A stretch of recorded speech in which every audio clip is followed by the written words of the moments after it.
भरद्वाज मुनि बसहि प्रयागा, भरद्वाज ऋषि बसहि प्रयागा। और संत ने कहा मैं भरद्वाज ऋषि हूँ और मैं तुम्हें लेने के लिए आया हूँ। और जैसे आँख खुली तो जो सेठ जी ठहरे हुए थे उनको बुलाया, बोला गाड़ी तैयार करो। बोला क्यों? स्नान करने चलना। और आ गए तो यहाँ शिष्यों ने पूछा, बोला महाराज आप तो आने वाले नहीं थे, आप कैसे चले आए? तो पहले तो मैं टालम टोल किया पर बहुत पूछा तो फिर कह दिया कि मुझे स्वयं भरद्वाज ऋषि ने निमंत्रण दे करके बुलाया। तो यहाँ ऐसे ऐसे संत विराजमान हैं, इस समय यह पधारे हुए।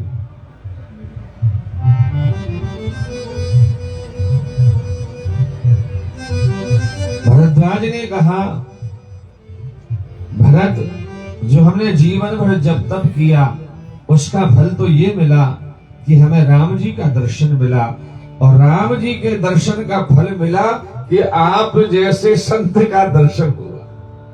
तही कर फल पुनि दर्श तुम्हारा, उसका फल है ये। और जो तूने जब तप किया ना उसका जो फल है, तेरे सामने सदगुरु खड़ा है, यही तप। और प्रभु जी ने उसे कृपा की, योग का मार्ग दिखाया।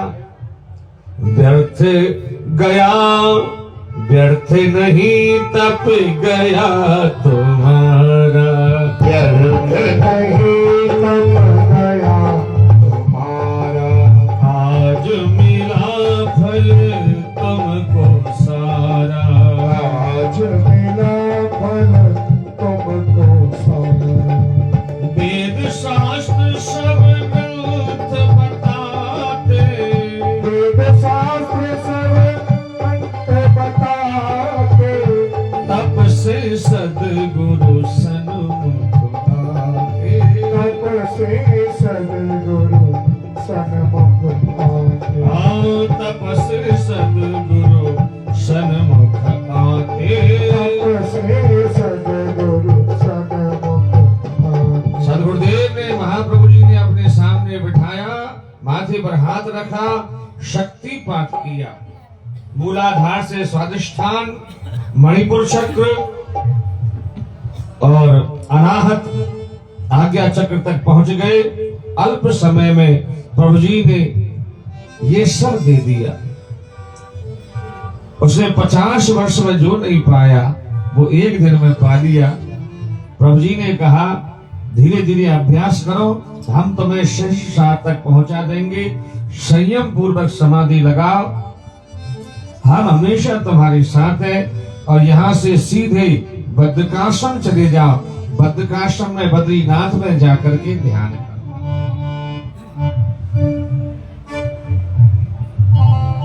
इस प्रकार हरिनाम नाम के संत पर प्रभु जी ने कृपा की। और जब तक जीव का जन्म जन्मांतर का संस्कार नहीं करता है, पुराना संस्कार नहीं करता है, तब तक सदगुरु की प्राप्ति नहीं होती।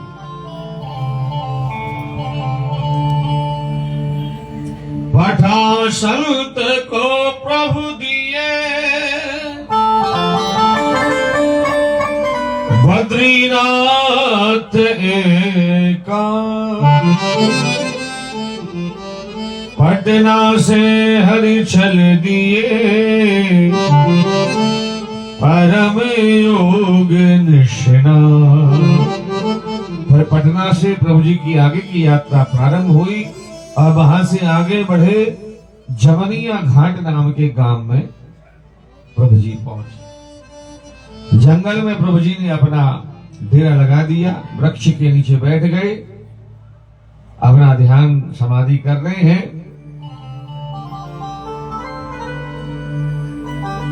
थोड़ा प्रातः काल का समय होने को आ रहा है।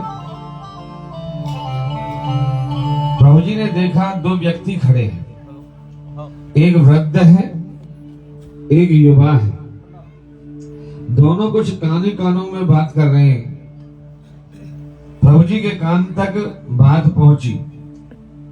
जो युवा था उसने जोश में कहा, आज मैं उसकी गर्दन चीर करके, गर्दन काट करके उसके शरीर को गंगा में बहा दूंगा। नदी में बहा दूंगा। प्रभु जी के कान तक जैसे ही आवाज आई, प्रभु जी ने कहा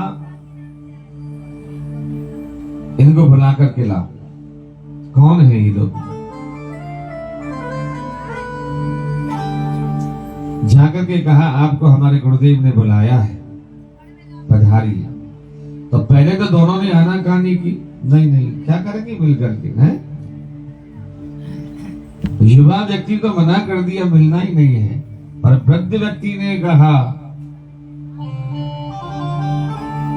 साधु ते हो ही ना काज हानि, संत से सभी कार्य की हानि नहीं होती। इसलिए बेटा मिलने में कोई दोष नहीं है भाई, बात करने में क्या दोष है। चलो। दोनों ने जाकर के प्रभु जी के चरणों में प्रणाम किया। प्रभु जी ने कहा बड़े दुखी लग रहे हो, बात क्या है? क्या बात कर रहे हो आप दोनों, और आप दोनों का रिश्ता क्या है? दोनों ने कहा हम दोनों पिता पुत्र हैं। पिता ने कहा ये मेरा बेटा है और मैं इसका पिता। अब इतने दुखी क्यों है? तो दोनों रोने लग गए। क्या बात बताएं महाराज? बोला कुछ तो होगा। हमारी एक बेटी है जिसका नाम है रामरती, वो आचरणहीन हो गई, चरित्र से पतित हो गई, और वो चरित्रहीन लोगों के साथ रहती है, मदिरा के नशे में सारे दिन पड़ी रहती है। हमें तो कभी कभी मिलती है, सारा गांव हमारी बुराई करता है। कोई कहता है इसकी माँ ऐसी होगी, कोई कहता है पिता ऐसा होगा, कोई कहता है भाई ऐसा होगा। मन करता है कि मर जाए, जीना नहीं चाहते। पर हमने आज तो निश्चय कर लिया हम उसको मार कर मरेंगे, हम मारेंगे उसको। उस दुष्चरित्रा को उसने हमारा जीना हराम कर दिया। और हमने ऐसा नहीं कि समझाने में कोई कसर छोड़ी हो, हमें अच्छे से उसको समझा दिया, बहुत समझाया। बाबा हमने हाथ भी उठाया, उसे मारा भी, पीटा भी, पर वो तो समझी ही नहीं। और हमने अंत में ये निर्णय ले लिया कि हम उसे मृत्यु दंड देंगे, हम उसे मारेंगे। प्रभु जी ने कहा एक बार हमसे मिला सकते हो क्या? हमसे मिला देगा?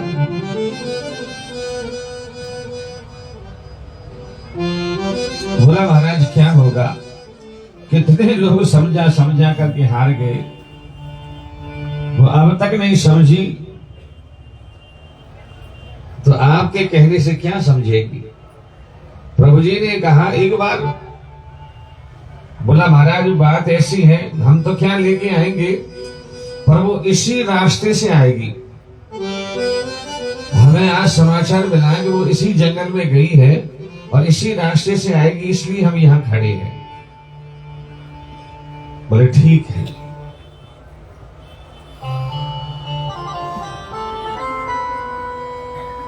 उधर से रामरती झूमती हुई चली आ रही है, कुछ गुनगुनाती आ रही है। या तो नशे में आदमी गाता है या बाथरूम में आदमी गाता है, नहाता है तब सर्दी लगती है तब गाने लग जाता है। तो वो नशे में झूमती आ रही है, गाती आ रही है। और जैसी आवाज सुनी, दोनों बाप बेटे ने कहा लगता है महाराज जी संत भगवान, लगता है वो आ रही है। जाकर दूर छुप गए वो लोग, वो दोनों दूर जाकर के छुपे। उधर से रामरती झूमती हुई आई और प्रभु जी की दृष्टि रामरती के ऊपर पड़ी।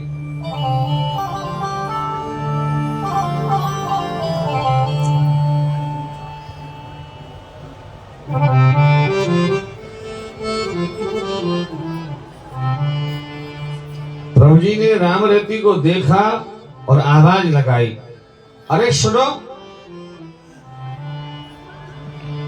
इधर आओ, हम लोग यहाँ रात्रि विश्राम करने के लिए रुके हैं। आपकी कुटिया कहाँ है?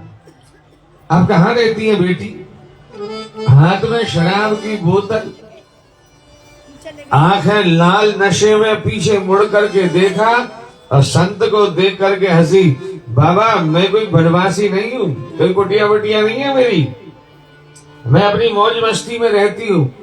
प्रभु जी ने कहा, बेटी तेरी बात समझ में नहीं आई, कौन मौज मस्ती की बात करती है? तो प्रभु जी को देख करके हंसी, बोला संत भगवान, हमें कोई शराब पिलाता है, हम उसके साथ चले जाते हैं। यही हमारा जीवन है, यही जीवन की मौज मस्ती है। बिना नशे के हमें रहा नहीं जाता है। प्रभु जी ने कहा, दुनिया में नशे बहुत हैं और इससे बड़े भी नशे हैं। अगर वो नशा तुम्हें करा दे तो भाई, शराब का ही नशा थोड़ी है, दुनिया में नशे तो बहुत हैं। नाम खुमारी नानक, नानक ने कहा, जिसको नाम का नशा चढ़ जाता है, दुनिया के सारे नशे फीके पड़ जाते। चढ़ी रहे दिन रे,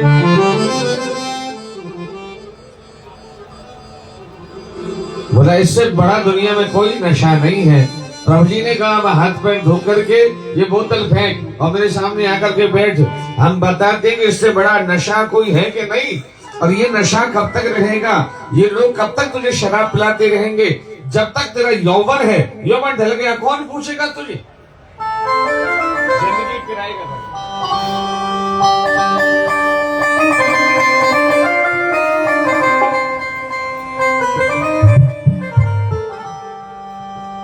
जिंदगी एक किराए का घर है, एक ना एक दिन बदलना पड़े।